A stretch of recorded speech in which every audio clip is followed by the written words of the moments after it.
Officials broke ground on a new veterans home in Boise today. This is the third time the facility has been rebuilt in the last 130 years. Let's bring in Derica Kay now, who was at that groundbreaking ceremony this morning. Derica, what's the new home and why was it necessary? Yes, Abby, the new facility will replace part of the current building, which is about 60 years old and serves 80 veterans. The new building will offer modern private accommodations for residents and new amenities that some state leaders and officials say are long overdue.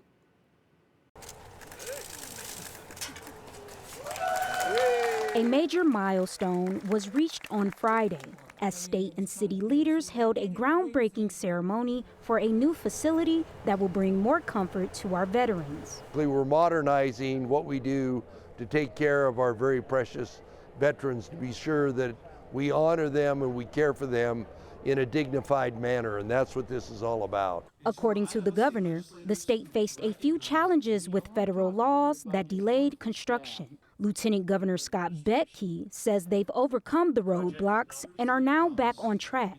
The barriers that we met was there were some obscure federal laws that didn't require that all of the materials that went into these buildings, all of the materials had to be sourced in the United States. And there were a few things that were not sourced in the United States that held up the whole project.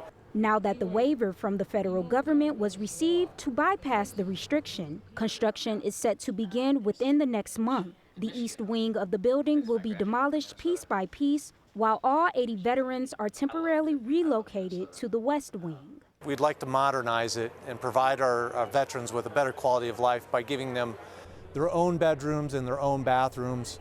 Right now, the current setup is where veterans share a bedroom, and there's actually 2 bedrooms per bathroom, so there's 4 veterans per bathroom. The new Boise home will increase capacity to 122 veterans. The state-funded project will cost $135 million, with 65% covered by a federal VA grant and 35% by state funds. By modernizing it, again, we got a brand new building. We give those veterans their own private space. And then we can put in a lot of the modern amenities that most people have, like a barber shop and a chapel and a sports club at the lower level to really improve the quality of life of our veterans that we care for here. President Donald Trump also took to social media to congratulate Idaho on breaking ground for the new veterans home. He wrote in part, quote, "Glad to have helped with your great Senator Jim Risch to have made this happen. Veterans are a priority for us." Back to you guys. All right, thank you, Derica. And while you're here, welcome to KTVB. You can watch her full introduction today on the news at 4. Thank you.